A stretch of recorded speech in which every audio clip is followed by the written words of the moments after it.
कुरा भनेको हाम्रो जुन गोल्डन सर्कल छ त्यो एकदमै महत्त्वपूर्ण छ।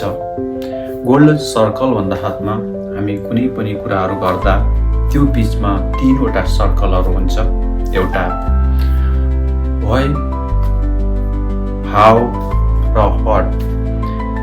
यदि हामी कुनै बिजनेस गर्दैछौँ भने यदि हाम्रो व्हाई क्लियर छैन, हाम्रो पर्पज क्लियर छैन भने त्यो बिजनेस भोलि सफल नहुन सक्छ।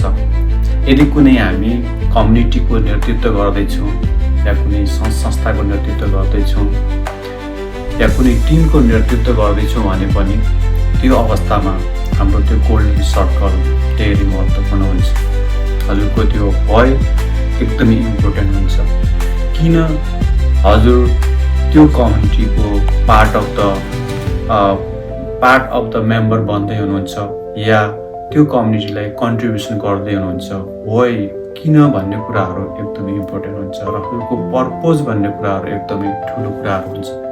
यदि हजुरसित त्यो व्हाई क्लियर छैन, हजुरको व्हाई स्ट्रङ छैन भने भोलि हजुरले त्यसमा टाइम दिनुभयो भने पनि त्यो सोचे जस्तो नहुन सक्छ।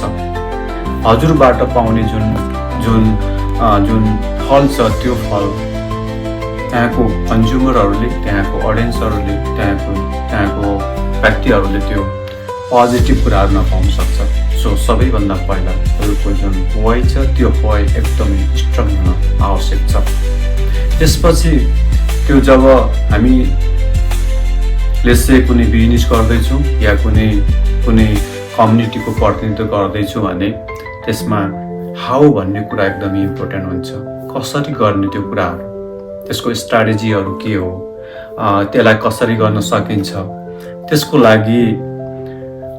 लागि आफै रेडी छ कि छैन, आफ्नो त्यो किसिमको मेन्टल्ली, फिजिकल्ली र पर्सनल्ली र फाइनेन्सियल्ली र फ्यामिलीको हिसाबबाट पनि त्यो कुराहरूमा हामी रेडी छ कि छैन।